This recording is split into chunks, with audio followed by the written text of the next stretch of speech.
Olá a todos, bem-vindos a mais uma videoaula de história. Então vamos continuar com o nosso assunto. Aliás, o último tema que a gente vai ver nesse mês aqui de novembro. Então a gente vai falar sobre Roma. E essa primeira parte aqui de Roma a gente vai pegar especificamente no primeiro período, que é a monarquia, e o segundo período, que é a república. Então vamos começar. Bom, primeiro, Roma, a maioria dos historiadores acha que Roma foi a maior influência cultural do povo ocidental, ou seja, está incluso aí o Brasil, o povo do Ocidente, Europa, Estados Unidos, Brasil, Argentina, toda a América e tal. Então, provavelmente, a maior influência cultural foi Roma. Ou seja, é importantíssimo estudar e conhecer mais sobre Roma. Mas é fato, né, que Roma baseou a sociedade dela nos valores da Grécia Antiga. Então, por isso que para a gente entender Roma, a gente estuda antes sobre a Grécia. E os critérios geográficos, ou seja, o solo fértil, isolamento, então faltava portos ali para barcos e tal, vão alterar a vida de uma aldeia. Essa aldeia vai ser o futuro império romano que se localiza na Península Itálica, ou seja, até hoje, né, Roma é a capital da Itália. Então, quem forma o povo romano ali, de início, são os etruscos, os latinos e os sabinos. Até como eu disse, a civilização romana é muito baseada na civilização grega, mas é muito baseada nesse povo, os etruscos. Tem aí um mapa de alguns povos, inclusive uma parte ali da Península Itálica, né, que hoje é a Itália, né, tem aquele formato da bota ali que todo mundo brinca, pertencia aos gregos, né, aquele pedacinho verde ali e tal. Mas vamos lá, formação, né, a criação de Roma. Tem uma lenda que é muito difundida, é muito conhecida, e é a lenda sobre Rômulo e Remo. Então o poeta romano Virgílio, se para os gregos o estudo da história era muito importante, para os romanos também, né? Você vê que a influência dos gregos também também está aí, né, nesse quesito aí de estudar a história e tal. Então o poeta romano Virgílio, ele escreve uma obra, né, um livro, a Eneida, e ele diz ali, né, que os romanos descendem de um herói troiano, o Enéas, aquela história da guerra de Troia que a gente falou quando a gente teve a aula sobre a Grécia. O Enéas teria fugido para a Península Itálica depois, né, da derrota de Troia, e os descendentes dele, Rômulo e Remo, foram jogados ali no rio Tibre. O rio muito importante, então a gente já viu rios assim, rio Nilo, né, no Egito, rio Eufrates e tal, na Suméria, na Mesopotâmia. Então aqui em Roma o rio Tibre é muito importante. E essas crianças aí, Rômulo e Remo, elas foram salvas e amamentadas por uma loba, ou seja, elas foram alimentadas por uma loba, e elas cresceram ali entre os camponeses. E esses gêmeos, que eram ligados aos deuses desde que nasceram, tinha uma certa missão ali, né, que era criar Roma. Então eles acabaram brigando, aí os dois irmãos. Rômulo matou o irmão dele, Remo, e ele se tornou o primeiro rei romano. Tem a imagem clássica, muito icônica, da loba amamentando, né, dando o alimento dela para os dois gêmeos. Mas é lógico que isso é uma lenda. Mas de qualquer forma é uma lenda muito importante, que até hoje é muito comentada sobre a criação dessa cidade, Roma, que foi se tornar ali na época o maior império que existiu. Bom, a sociedade romana dividia assim certas classes. Vamos dar uma olhada. Ali em cima, comandando tudo, os patrícios, né, aristocracia romana. Então eles tinham os direitos políticos, era o dono da melhor terra, do gado. Os caras que mandavam ali, vamos dizer assim, eram os ricos ali, os caras que comandavam realmente na época. Um pouco abaixo deles tem os clientes. Até hoje, né, a gente fala muito a clientela, né, os clientes de um lugar no comércio e tal, mas é porque eles tinham os clientes dessa época em Roma, eles queriam a proteção dos patrícios, né? Então em troca eles faziam qualquer coisa, qualquer tipo de serviço. Eles tinham ali uns direitos políticos, comparado aos patrícios eram pobres, e a maioria ali da população era formada pelos plebeus.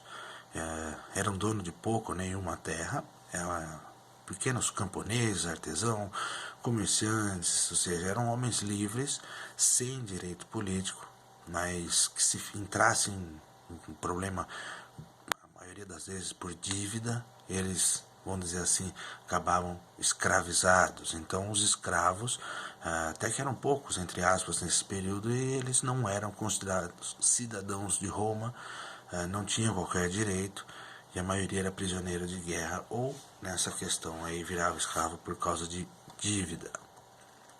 E aí o primeiro período da civilização romana é o período da monarquia, ou seja, né, mono, um só, né, quem vai comandar é um só, o rei, né, então ele que vai ser o grande governador, o grande cara aí dessa época. E o primeiro rei de Roma, ele realmente se chamava Rômulo, mas não é aquele cara lá que acabou matando o irmão Remo e tal, não, que lá é a lenda. De qualquer forma, nesse período aí o rei tem os poderes limitados, ou seja, ele é o cara que comanda, que manda em tudo e tal, mas, né, até a página 2, vai ter ali o Senado. Então, no governo de Roma, o Senado é uma das principais características, é importantíssimo. Então são anciões, né, são os mais velhos ali, os que comandam os clãs romanos, tanto que Senado é uma palavra, né, que deriva da palavra latina senex, né, que é o sênior, ou mais velho. E esses senadores, os mais velhos, né, eles aprovavam ou não as leis propostas pelo rei. Então o rei falava, eu quero isso, quero aquilo. E aí o Senado falava, bom, isso ok, ou aquilo não vai ser aceito. E durante a monarquia, o Senado também escolhia o próximo rei se fosse necessário isso. E, vamos dizer assim, também comandando, tinha a Assembleia ou a Cúria. Era criada pelo Senado e era formada por militares. E esses militares, então, eles vão analisar as leis propostas e eles vão dar um ok, ou seja, o rei vai de repente ali propor uma lei, vai falar o que ele quer, o Senado vai aprovar ou não essa lei que vai ser discutida pelos militares. Se for aprovada por todo mundo, a lei entra em vigor, está valendo. Tem aí o Senado de Roma, né, os senadores aí votando, decidindo o que fazer. E os 4 primeiros reis romanos, eles eram latinos. A maioria do Senado era latina, ou seja, não tinha problema nenhum. Os 3 últimos reis romanos, eles eram etruscos. E aí deu problema com os senadores. Tanto que o rei Tarquínio, né, ele foi tirado do cargo dele, perdeu o poder. E aí o Senado que vai governar Roma e vai transformar Roma em uma república. Ou seja, vamos discutir agora esse segundo período aí da civilização romana. Durou bastante tempo ali, de 509 a.C. até 27 a.C., então quase 500 anos. E essa palavra república deriva do latim res pública, ou seja, a coisa pública, aquilo que pertence a todos, ou seja, é um governo de um Estado soberano comandado pelo povo. Na teoria, quem vai comandar é o povo. Tudo é público, então o povo que vai mandar. Na teoria, a gente vai vendo aí para ver se isso vai ser verdade. Então Roma ele vai criar um novo órgão governamental sem acabar com os outros dois. Então já existia, né, o Senado e a Assembleia. Vai criar agora então a magistratura. Então o Senado vai elaborar a lei. O rei agora deixou de existir, né? Quem vai elaborar a lei é o Senado, são os senadores, os mais velhos. A Assembleia vai votar a lei proposta e a magistratura vai aplicar essas leis, ou seja, um poder executivo, vai executar, vai fazer acontecer essa lei. Os principais magistrados eram o cônsul, o pretor, o édil, o questor e o censor. Então, cada um ali na sua função, cuidando das finanças, outro pela justiça, outro comandava o exército, então cada um ali na sua função. E Roma inicia uma expansão territorial interna. Então, o povo romano começa a conquistar territórios, tudo ali na Península Itálica, até que eles vão dominar essa Península Itálica. E já dominou a Península Itálica, então agora eles vão tentar, né, conquistar territórios externos, fora da Península Itálica. Para isso, uma parte desses territórios eles tinham que atravessaram o mar Mediterrâneo, e a cidade de Cartago é que comandava esse mar, o mar Mediterrâneo. Então vou colocar aqui o mapa. Então está ali em vermelho, na Península Itálica, que hoje, né, já disse, é Itália. Então os romanos comandavam ali. Esse mar Mediterrâneo que está aí entre as terras, né, no meio das terras, quem comandava era Cartago, uma cidade ali do norte da África, e aí os romanos vão entrar numa guerra contra esses caras, e essa guerra são as guerras púnicas. Como que os romanos chamavam os cartaginenses? Chamavam eles de púnicos.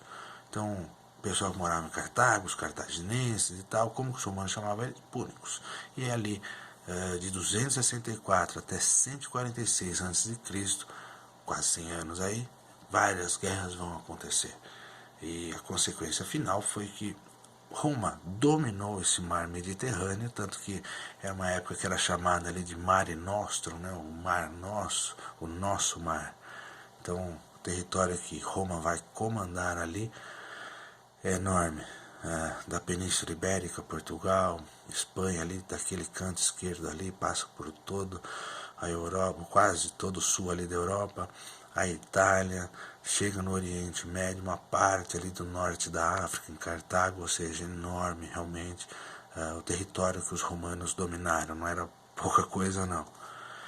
E essa expansão territorial vai causar diversos problemas, ou seja, era muita terra, e era muito escravo que eles faziam nessas terras. Então eles conquistavam essas pessoas que viravam escravos. Ou seja, os patrícios, né, quem mandava ali, a aristocracia, os mais ricos, eles ficaram cheios de escravos. Se eles ficaram cheios de escravos, entre aspas, quem trabalhava para eles, vamos dizer assim, era o plebeu, era o camponês, né, aquele cara que morava no campo ali, que era o mais pobre. Esse cara está no campo, está mais pobre. O mais rico agora está usando escravo. Onde esse cara vai trabalhar, o plebeu? Não tem jeito, ele vai embora para a cidade. Então ele migra rumo às cidades. E as cidades vão ficar cheias de gente. E as cidades vão ter tanta gente que Roma na época vai ter milhões de pessoas, e que é absurdo se a gente for tentar. Então, lógico, não vai ter comida, não vai ter emprego, não vai ter aquela situação. O governo vai tentar resolver esses problemas aí da pobreza que tinha nas cidades. E muitos problemas não foram resolvidos não. Então, eles criam o chamado primeiro triunvirato. Tem um nome estranho aí, mas a ideia é arrumar 3 caras que vão comandar Roma e vão tentar arrumar esses problemas aí que está acontecendo na sociedade, principalmente por causa da pobreza. Começa ali em 60 anos antes de Cristo. Crasso. Primeiro triunvirato, né? Então são 3 caras. Primeiro cara, Crasso. Logo ele morreu numa batalha e já era, morreu. Então vamos falar dos outros que sobraram. Júlio César e Pompeu. Júlio César ele foi para Gália, que hoje se chama França. Ele foi tentar conquistar esse território para Roma. Ficou lá quase 10 anos nessa região aí da Gália, da França, aí, tentando conquistar esse território. E quem vai estar lá em Roma, comandando Roma ali, vai ser Pompeu. Então, Pompeu, junto dos senadores, vai acusar o Júlio César de traidor de Roma. E o Júlio César falou, né, a sorte está lançada, vamos ver o que acontece. Então tem aí a imagem, lógico que não vai ter foto, né? Então tem a imagem das estátuas e tal, de Crasso, de Pompeu, de Júlio César. E quando Júlio César conquistou ali a Gália, essa região que hoje é a França, ele voltou para Roma. Pompeu, que tinha brigado com ele, chamado ele de traidor, fugiu. Começou uma guerra civil, gente brigando para todo lado quanto é em Roma, e aí o Senado concede ao Júlio César o título de ditador perpétuo de Roma, ou seja, ele é ditador, ele dita e o outro obedece, ponto final. E esse novo cara aí, o novo ditador, o cara que vai mandar em Roma, o Júlio César, ele vai fazer um monte de políticas a favor dos plebeus, dos mais pobres. E lógico, os mais pobres vão ver ele tipo um deus, vão, né, considerar ele um deus na terra. E aí César vai mudar a economia, a política, a cultura, ele faz um monte de coisa e tal. Ele inclusive acrescenta um mês no calendário em homenagem ao nome dele, o Júlio. o mês de julho. Não é tão simples assim, tudo bem e tal, mas ele, né, já se considerava um deus ali, então ele falou, põe um mês mais no calendário em minha homenagem. E até hoje a gente fala, né, o mês de julho. E até por isso tem esse problema, por exemplo, o mês de outubro é o mês 10, o mês de novembro é o mês 11, ou seja, 9, né, novembro, por que não é 9, então por que é 11? Porque tem 2 meses que entram aí no meio e atrapalham essa contagem, tipo o mês de julho, que a gente acabou de aprender, e na outra aula a gente vai ver do outro mês, que é agosto. Bom, Júlio César reorganiza o Senado, chama novas pessoas para o Senado, essas novas pessoas são mais ligadas ali a Júlio César, mas vai ter muita briga e no final 60, só 60 senadores mataram Júlio César a facada. Tem inclusive algumas imagens icônicas aí sobre essa situação. Bom, com a morte de Júlio César começa o segundo triunvirato. Tem uma nova regionalização, ou seja, era enorme o território que Roma tinha conquistado, e eles falam, então vamos escolher 3 caras, e agora esses 3 caras, cada um vai cuidar de um pedaço. Quem cuida da Europa, Otávio. Quem cuida lá da Ásia e do Oriente Médio, Marco Antônio. Quem cuida lá da África, Lépido. Bom, tem a imagem também, Lépido, Marco Antônio e Otávio Augusto. Tem aí o território que cada um vai comandar. Ali em azul, à direita ali na Ásia, Oriente Médio, ali é Marco Antônio, ali em cima é Otávio, e ali embaixo em amarelinho é Lépido na África. E aí Marco Antônio logo tomou a África que pertencia a Lépido, ou seja, já tomou o território do outro.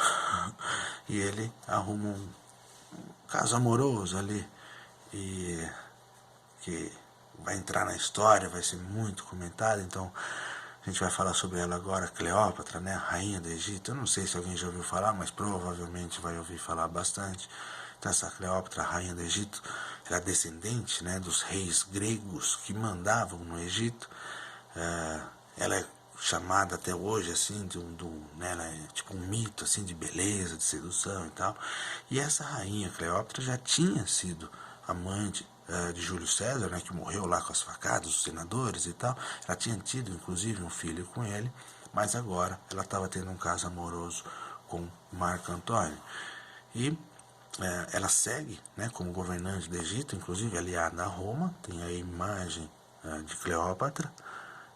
Os egípcios normalmente com a imagem de lado, assim, né, de perfil. E nessa época aí, a Cleópatra tornou-se rainha da Síria, do Chipre e da Arábia. Óbvio, o cara que comandava na Europa ali, né, terra da Europa ali, o Otávio, ele não gostou nada disso. Inclusive Marco Antônio já tinha tomado as terras ali da África do Lépido, né? Então era uma briga aí, vocês não têm a noção. E esse cara aí, o Marco Antônio, ele foi derrotado pelo Otávio e ele fugiu para Alexandria, lá no Egito.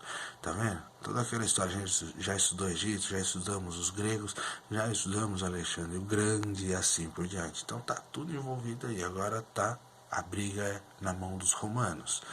Então, Marco Antônio, ele achou que Cleópatra tinha abandonado ele, e Marco Antônio se matou com a própria espada. E aí Cleópatra, quando soube disso, ela não tinha abandonado ele, lógico, então ela se deixou picar por uma cobra e também morreu. Essa é uma tragédia aí que muitos comentam se é verdade ou não.